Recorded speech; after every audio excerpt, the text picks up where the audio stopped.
Okay, the topics that we are going to cover in this lesson will be absolute value and order of operations. So absolute value, real quick, the definition is the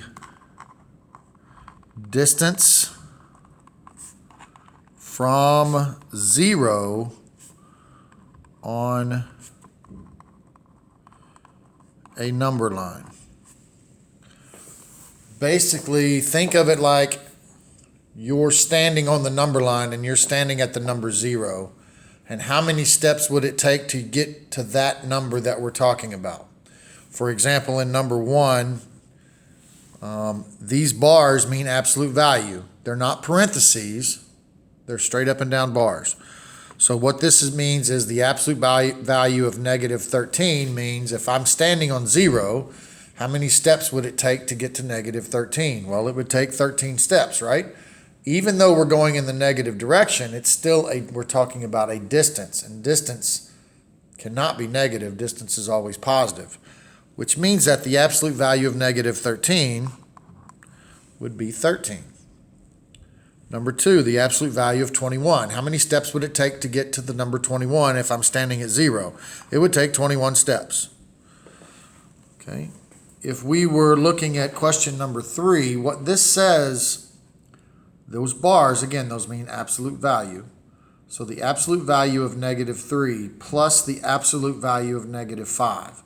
Well, before you add those numbers together, you have to take the absolute value of both of those. Well, the absolute value of negative 3, how many steps would it take to get to negative 3? It would take 3 steps.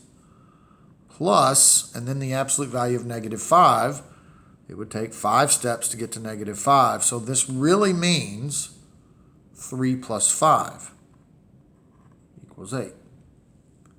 So the answer would be 8. Now, this differs. If you were doing just the number negative 3 plus negative 5, that would be negative 8. But this is not just the negative 3 and negative 5. This is the absolute value. If you haven't figured it out, the absolute value of any number has to be a positive number. Because we're talking about distance.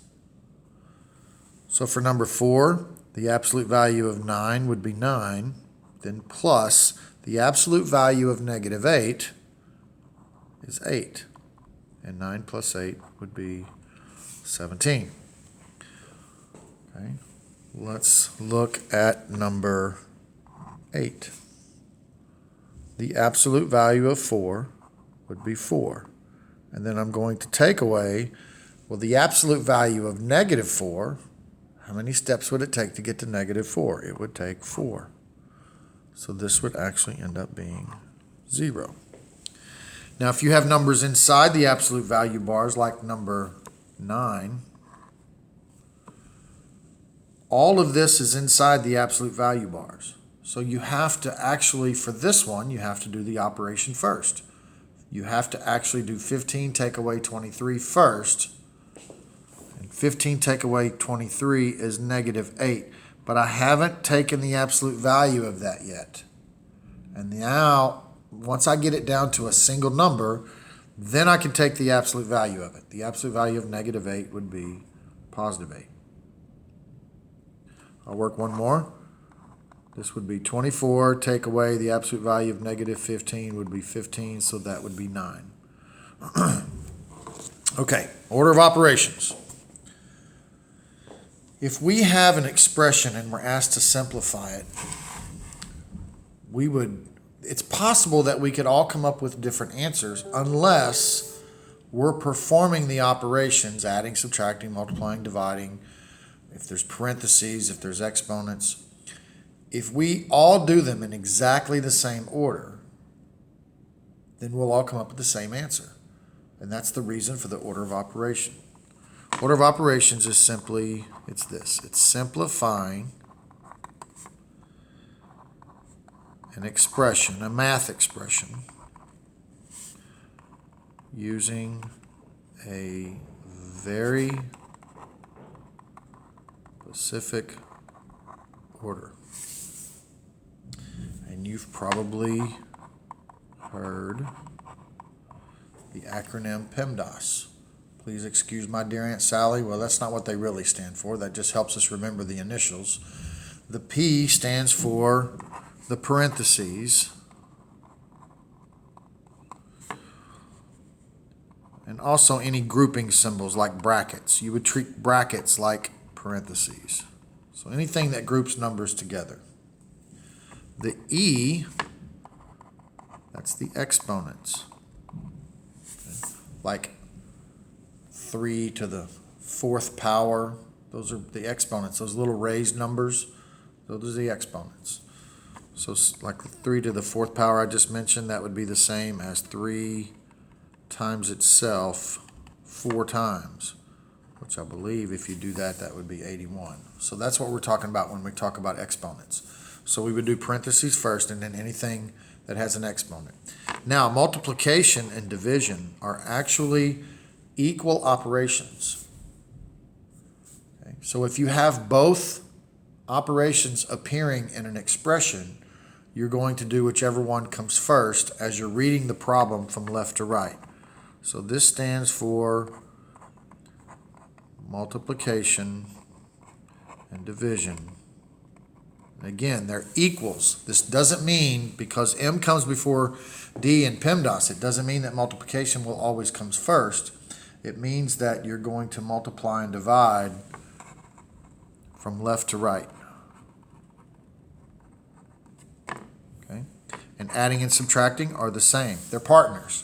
One is not, you won't always add before you subtract.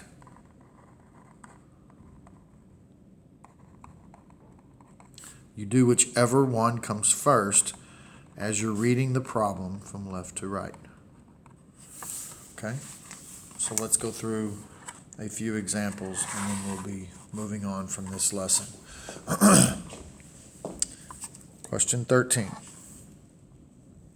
I have addition, I have division, and I have multiplication.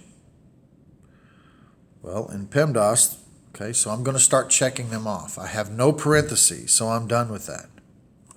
You know what? For this problem, I'm going to write PEMDAS right here. I have no parentheses, so I'm good with that. There are no exponents. Then the multiplication. I have multiplication here. Remember when you see a number next to a parentheses, it means multiplication. And I also have division. So remember, multiplication and division are partners. You do whichever one comes first from left to right.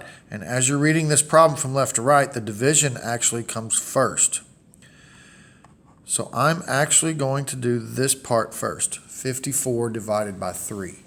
And 54 divided by 3, I believe, is 18. So I'm replacing the 54 divided by 3 with 18, and then everything else I'm just bringing down. Now I'm going to do this multiplication. 18 times 2, and 18 times 2 is 36. And now I've taken care of this. And now I need to take care of the adding and subtracting. 7 plus 36 is 43. So that's what you should have got. Looking at 14, again, I'm going to write this down over here. And if you struggle with this, write PEMDAS by every problem.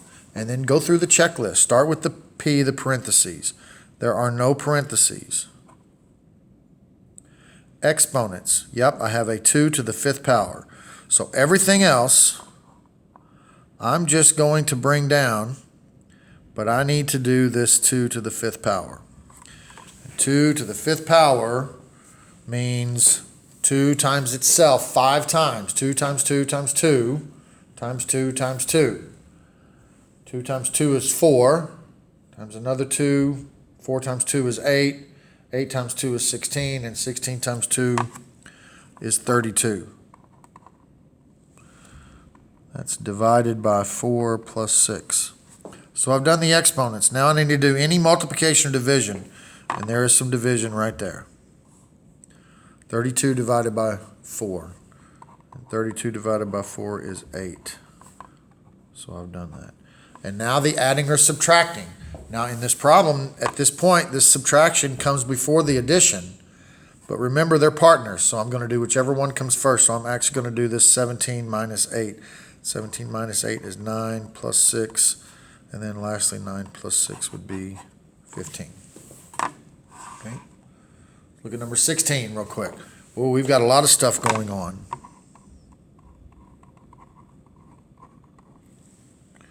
Okay. This fraction, this is the one exception. And in algebra, there's almost always an exception to the rule. A fraction bar means division.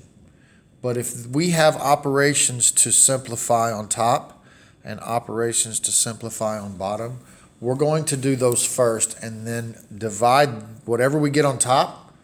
We're going to divide that by whatever we get on the bottom at the very end. So just focused on the top right now. We have this parentheses. Inside the parentheses, we're going to start the process all over again. So inside this parentheses, I have exponents. So 2 to the second power is 4. Now I haven't completed the parentheses yet.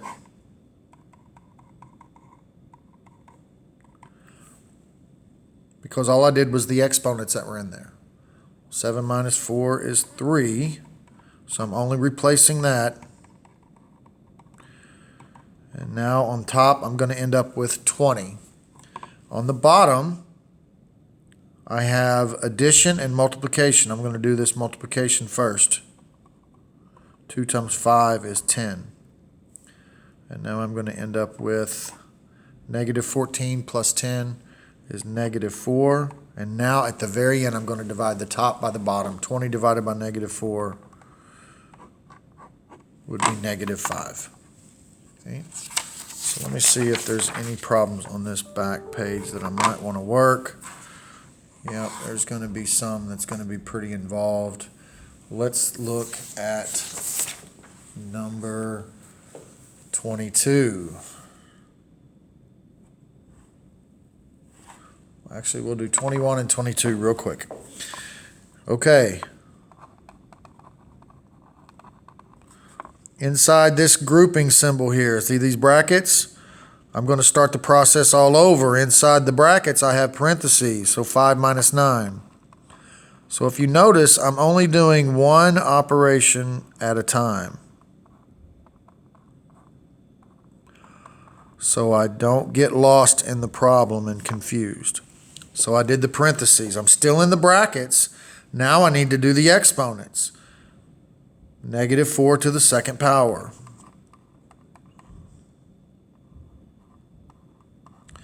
Negative 4 to the second power means negative 4 times negative 4, which is positive 16. Now I can do the multiplication. I'm still in the brackets. I've got to simplify everything in the brackets. 3 times 16 is 48.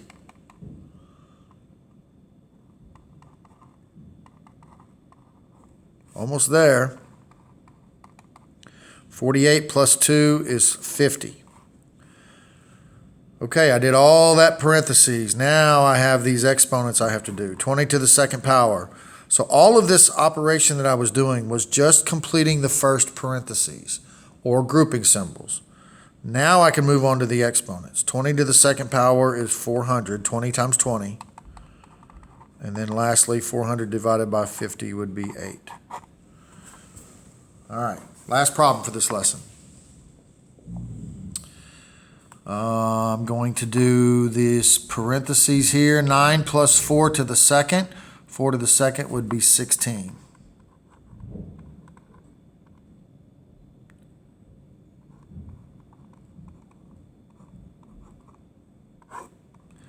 I'm going to work on simplifying this at the same time. Just the bottom. Remember, these are absolute value symbols. So this really means 10 minus, and the absolute value of negative 6 would be 6.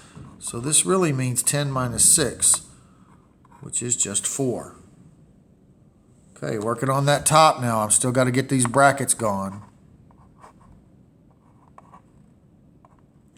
9 plus 16 is 25. So in the brackets, I'm working on the parentheses now. Now in the brackets, I can do that. 30 minus 25 is 5. And 12 times 5 is 60. And 60 divided by 4 is 15. Okay, that's the first lesson. Good luck.